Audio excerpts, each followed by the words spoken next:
Welcome to the Craig and Greg Show, presented by Maximize Leadership. Here are Craig Owens and Greg Harris. Hey, welcome to the Craig and Greg Show. I'm Craig. This is Greg. We are always glad that you have come to join us. And thanks for some of the comments that you've sent. It helps us get some ideas of what we can be sharing with you. We want to be able to address the content and the concerns that you have. So keep those messages and those comments coming our way. You can always shout out at us at Maximize Podcast on Twitter, and we will include that in an upcoming broadcast. So, Greg, I took something on that I really didn't envision myself taking on, but I did it. This is where I get to toot the horn, you know. Beep, beep. Beep, beep, exactly. I want you to tell the audience how it kind of came about, but first off, put a little background to it. So you and I have chatted about writing, and I've written some, and you're well on your way to writing more than a couple now. But a book is such a great way to convey content, a challenge, maybe even turn it on its head. And so I think that's kind of the book's result for the readers will be servant leadership has kind of been a phrase about leadership, description about leadership that has been used a lot. And maybe this study is going to maybe share more of the metrics of what is servant leadership, not to be a servant leader. And Craig, just share kind of how it came about. It was kind of unique how you even were found. Yeah, well, you know, I've been blogging for almost 13 years, and you would ask me, my wife would ask me, people would be like, hey, when are you going to write a book? And my response was always the same thing. I don't even know how to start. Like, you know, do I write a book first and then find a publisher? Or do I find a publisher and then kick around some ideas? But Tom Freeling reached out to me. Tom was at Oral Roberts University the same years that Betsy and I were there. And as far as we can tell, we never crossed paths during that time. Really? And so here we are all these years later, and he's on LinkedIn, and he's just saying, let me see if I can find any other fellow alums to connect with. Oh, okay. And he comes across my name, says, oh, he went to college same time I did, and started poking around, found my blog, and then he said the same thing. Goes, wonder if this guy's ever written a book. Yeah. And so he emailed me, said, hey, have you ever thought of writing a book? And I told him the same thing that I told you. I don't know how to start. And he goes, I know how to start and I know how to finish. And so he said, let me look at your blog a little bit more. And he says, and I especially am interested in this idea of leadership. So he says, and you kind of think about it. And just over the next couple of days, this thought kept coming back to me because I have these conversations that people will say to me, how are things going at your church? And almost before I can answer, the follow-up question is, how many are you running on Sunday morning? And that you use that word metric, that always made me like go, is that the gauge of success? So I started answering the question this way. I'd say, what if I said 300? And they get really excited. And then I said, well, what if I said 20? And then they start looking confused. So what if 300 only show up Sunday morning and I never see them again? What if 20 show up Sunday morning, but I see them all week long and they're interacting in their community and they're taking what they hear on Sunday and they're putting it into action. Right. Which is the better metric of success? And so people are like, well, the 20. Like, so then why are we counting? Why are we just looking for big numbers? And so shout out to Kristen Chesky, my editor. She's the one that came up with the idea of the subtitle of the book, The Metrics That Really Matter. And that's what I want in this book, is to take people back to, why are we trying to measure success by things that really, when it comes down to it, don't tell us whether we're being successful or not? It does, for those of you all in leadership who are watching, leadership isn't really a very easy task. But of the fascinating piece is when you look at servant leadership, and whether you're in a business or an organization, the challenge in leadership is just that. Like you're talking about metrics of maybe a church or a nonprofit or something. Why do we count numbers? In leadership, someone could say, oh, I have 150 employees. Yeah. But that doesn't show the value or the influence or the impact of leadership, does it? No. And that's why, the original thought that I had was to call the book Servant Leadership. Yeah. And then as I started researching and putting some things together, I made this subtle shift and I switched it to Shepherd Leadership because I thought about it in this term. a shepherd doesn't give birth to other sheep. A shepherd just creates the environment where the sheep can be healthy enough to reproduce themselves. And that should be our role as leaders. We've talked about this numerous times, that the leaders can't do everything in the organization. In fact, if they're trying to do everything, then it's really not very healthy. Right. But when you're saying, okay, let me create the environment that makes it possible for you to advance and for you to reproduce, then I've done my job. And maybe a little synonymous, the shepherd and the servant. Back in Bible times, the shepherds weren't really the desired people to hang around. No. They did smell, and they had to be nomadic to move whatever flock they were tending to the next green pasture. So they weren't super rooted. But yet shepherding people, the parable of 99 and the one lost sheep, he risked the whole thing to go find one. And I think that's shepherd leadership challenge. And you've got 15 chapters in a book. Right. All of them very interesting to me, and you all need to get this. When's it come out? In a month? September 28th. September 28th. So keep checking with Maximize Leadership and the podcasts and our YouTube channels. But I think the two that really jumped out, Craig, chapter 5 talks about that. I want to call it balance, but I like the word tension a little better. Yeah, I like that word too. Yeah, so the tension between confidence as a leader, because the group needs to feel you can march them down the field and score to win. At the same time, that confidence is yin-yanged or intentioned with humility. And they don't feel like they should be the same, confidence and humility. We pick one. And there's where your point comes out. It isn't a pick one. Right. It's an and. Right. So I actually have two chapters. One is talking to the person that would mainly tend towards being more confident. Yeah. How do you add humility? And then the second chapter is those that tend towards more humility. How do you add the confidence that's necessary? Because it does have to be both. A confident leader might get you down the field, but might just run people over on the way. Yeah. The humble leader is going to make sure that everybody's getting along, but they're going to have a hard time saying charge, getting down. And you do have to have both. And I think that word tension is really good. And it doesn't have to be in a negative sense because, if you think about if you're driving around outside and you look at, a pole that's holding up the electric lines, there needs to be the proper tension. Otherwise, you got a problem. If that line is sagging down there, or you got a problem if it's pulling too tight and it's snapping. So there does have to be that adjustment. But what I found is that a lot of people are completely unaware of the fact of how they're leading. So I tend to be more on the confident side. And I remember coming home one time and telling my wife, I'm like, ta-da, look at this project I just finished. I got it done on time, and I got it done under budget, and nobody thought we were going to, and look at this. And instead of getting the applause, I got this. And I said, uh-oh, what was that? And so she said, yep, you got it done. Now take a look over your shoulder and look how many people that you ran over to get it done. And so I was like, oh, that was an eye opener for me that I need to slow down a little bit I can't just impose my will on everybody and just get this done. I have to balance that. And so the two words that I interplay with is either confident humility or humble confidence. That's where the leader needs to keep on making those micro adjustments to keep that tension. It's a great chapter because it feels like someone would pick one based on maybe their personality or what they like to have in their leadership. So if they were going to be following a leader or part of a leadership team, I like more humility.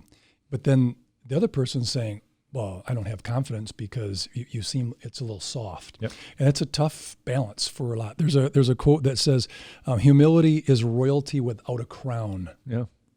And I love that because I think confidence, we will pick someone like you're great at identifying people's talents and qualities.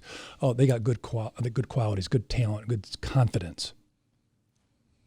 But humility often isn't brought up as like a behavior or a trait of a successful, high-performing leader, and it should be. Right. Well, what I like, my favorite definition of humility is what C.S. Lewis said, that humility is not thinking less of yourself, it's thinking of yourself less. Right.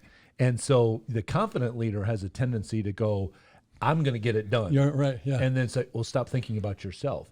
But, it's the same thing. We could use the exact same quote for the one who's more humble. We could say, why do you keep putting yourself down?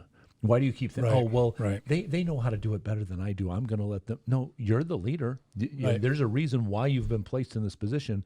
And so you do need to leverage that confidence to like it. move the team forward. Many great chapters. Another one that jumped out, my son Austin and I like the number 13. We may have put that on a jersey or a uniform a couple times in our life, but the 13th chapter talks about relationships, and it's not about just having relationships. It's the right kinds, ones that will help you move forward, and then also ones that might give you a little boundary and margin. Hey, leader, that's a little too far, or that's not feeling good to us. But the other one would be the place of a great relationship leader would have wonderful safety and security, but also have a great semblance of, I got a lot of wonderful people in my life, and I need to be responsible. So kind of expound on the value of a shepherd leader and relationships, the ability, because sheep aren't the relationship in the real world, but in church or others, to have humans and just making yourself that much better. Well, I think, it's been said, if you want to go fast, you go alone, but if you want to go far, you go with somebody. Right. And I think that one of the reasons why is not only the encouragement that you get when you're going with other people, but I think as well, and I share in the chapter examples of people who were very strong leaders, but they have this blemish on their record that came from a time when they were by themselves. They didn't have somebody around them to check them, to say, you're straying here, you're getting off the path. And so there was a stumble in their leadership that wouldn't have had to necessarily been there if they would have kept strong people around them. And again, that goes back to that part of that humble confidence is to say, I can lead, but I can't do everything on my own. I need somebody to watch my back, or I need somebody, I got some blind spots over here. I need somebody that can say, hey, hold on a second here. A verse from the Proverbs in the Bible that you and I have used quite a bit that says, wounds from a friend can be trusted, but an enemy only multiplies kisses. Somebody that just tells you all the time, you're wonderful, you're positive, wonderful, positive. you're wonderful. Fluff. That's not helping you with anything. Right. But somebody that loves you enough to say, hey, look, this is going to hurt for me to say this to you. This is going to wound you, but I love you enough to tell you you're getting off the path here. I like it. And that's really, I think that's what helps leaders go further without having the baggage of like, oh, there was a stumble back there because I tried to go solo and I left people behind. And if I would have had those people around me, those real friends that would have said, I love you enough to wound you. This is a bad path. This is a bad choice you're making right here. The combo of a leader who sometimes needs to be alone. I mean, Jesus did that a lot in the Bible, where he was with people and then he went alone to refresh, self-care, pray, reset, whatever his needs were, and he doesn't really share why. Sure, that doesn't be the reason. I think for us in today's world, we need those reasons to self-care and to reset, and sometimes friends will point that out. Yes. I shared in a previous episode, I was working with a leader of a very large nonprofit, and we used to go over books and talk about leadership together and just invest in each other, much like what you and I do. And he came in one time, and I'm like, oh, we're not talking about the book today because he looks worn out. Yep. He was trying to do it on his own. Yep. So I think the tie-in, Craig, and I'm really proud of you in this book, how Tom and his team found you, and then probably the Mach speed because of how you could build out your blog material on this theme. And then you got your chapters written. It's like, this is definitely supposed to get out there for the readers, which is so cool. I'm very proud of you. Thanks. And so I think maybe the final question, or maybe a wrap up, when you started this project, what did you kind of feel could be a hopeful use of this book?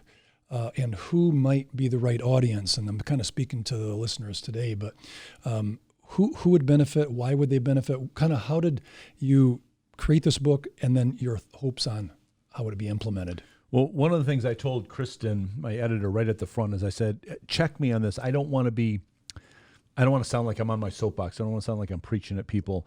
What I'm really desirous of with this book is that it's going to bring freedom to some people, because I think that there's a lot of leaders that feel like they're not being successful because they're using the wrong metric to gauge their success. Which can be defeating. Exactly. And I've not looked up the statistic, but I've heard that, like, pastors, the number one day that they will resign or write their letter of resignation is on a Monday morning. Yep. Because they just, poured their guts out on Sunday, and then they're like, was it successful?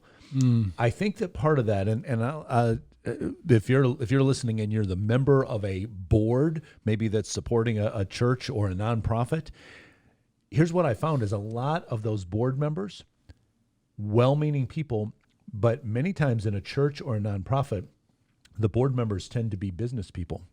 And those business people are used to tangible results. They're used to right. So we can see something on the bottom line or whatever, but that it doesn't work that way in those nonprofits. And so I hope that this book will not only give freedom and joy to some of these leaders, but I hope that some of the board members, it will help them get on the same page with the leader to say, maybe we've been trying to measure the wrong thing. Yeah. And I'll just close with this. I tell a funny story in the book. I had a church board that said to me, hey, what's the plan to grow the church? And I said, well, what do you mean by grow? And they looked at me like I was dumb. They're like, grow the church. And no, Captain just Obvious. Saying the word again doesn't change it. But I said, okay, well, here's a suggestion. You're right on the main street. You got a marquee. Let's put on the marquee out there. Let's put free $50 gift certificate for all first-time visitors. I said, you should have the church packed on Sunday. And they all looked at me. They're like, no. And so I said, oh, is that not what you mean by grow? And they're like, no. So when you actually confront people and say, by growth, do you mean more bodies in here? Do you mean more donors? Do you mean more, well, no, that's not what we really mean. Okay, well, good. Let's get on the same definition of what it means to be successful. I think in closing, you think about folks who are in philanthropy, whether it's a nonprofit or it could be a faith organization, church, school, whatever. Even the donors ask those questions. Sure. Well, how many kids are you serving in your after-school program? 7,246. Oh, I'll give you 10 grand. Yeah. We serve about 60 kids a day, and they vary. So we'll serve about 300, but maybe some overlap. Only 300. I'll give you $500. I mean, we even in the philanthropy world can get caught up in measuring, is it worth our money if it's not a big number? Right. So if you want to close and maybe challenge the readers and listeners for the book coming up. Well, the book comes out September 28th. We're going to have both an ebook and a print book. You can go to shepherdleadershipbook.com and see some pre-release offers. We also just recorded the audiobook version, and that will come out a couple of weeks early before the print and ebook versions that you can get as well. And like I said, my desire, my hope in writing this book was that it's going to bring freedom to you and bring some joy, that you're going to say, oh, okay, been measuring the wrong thing. And if we start measuring the right thing, those feelings of success will follow. So appreciate your comments, your feedback on not only the book, but any leadership topic that you would like us to discuss. Check out maximizeleadership.com to get more information about the coaching huddles and the other things that Greg and I do. And make sure that as you subscribe on YouTube, click that bell so you're notified the next time an episode of the Craig and Greg Show drops. We'll talk to you soon. Get in touch with Craig and Greg through Twitter at Maximize Podcast or at MaximizeLeadership.com. Be sure to subscribe so you don't miss any episodes of The Craig and Greg Show.